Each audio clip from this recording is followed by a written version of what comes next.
ధనుర్మాసంలో ఇంటి ముందు రంగురంగుల ముగ్గులు పెట్టి, ఆ ముగ్గుల్లో గొబ్బెమ్మలను పెడతారు కదా స్వామి. అవును. ఈ గొబ్బెమ్మలు పెట్టడానికి వెనక ఏదైనా ప్రత్యేకత ఉందంటారా? ఉందమ్మా. అయితే మనము గొబ్బెమ్మలను దేనిగా భావిస్తామమ్మా మనం? లక్ష్మీ లక్ష్మీ స్వరూపంగా. స్వరూపంగా భావిస్తాం. ఎందుకంటే గోమాత ఆ!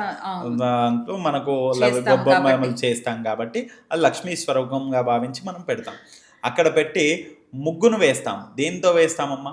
బియ్యపిండి. బియ్యపిండితో వేస్తాం. బియ్యపిండితో వేసి ఆ ముగ్గులు పెట్టడం వలన, ఆ గొబ్బెమ్మలను పెట్టడం వలన, అది చూసి లక్ష్మీమాత సంతోషించి రంగురంగులుగా ఉండేటటువంటి సూర్యోదయాత్ పూర్వమే హ్మ్. మనకు ఆ యొక్క గృహాన్ని చూస్తే అమ్మవారు చాలా సంతోషిస్తుందంట. కాబట్టి అమ్మవారు వచ్చేసి మన ఇంట్లో కూర్చుంటుంది. లక్ష్మీదేవి కటాక్షము లభిస్తుందని అందుకనే చెప్తారు. అలాగే మనము ఇక్కడ వేసినటువంటి బియ్యపు పిండితో ముగ్గులు వేస్తామంటారు కదా! హ్మ్. ఆ ముగ్గు కూడా మనకు చీమలు, చిన్న చిన్న పురుగులు పురుగులు. హ్మ్. వాటన్నిటిని కూడా స్వీకరించి అవి కూడా మనను ఆశీర్వదిస్తాయని చెప్పొచ్చు.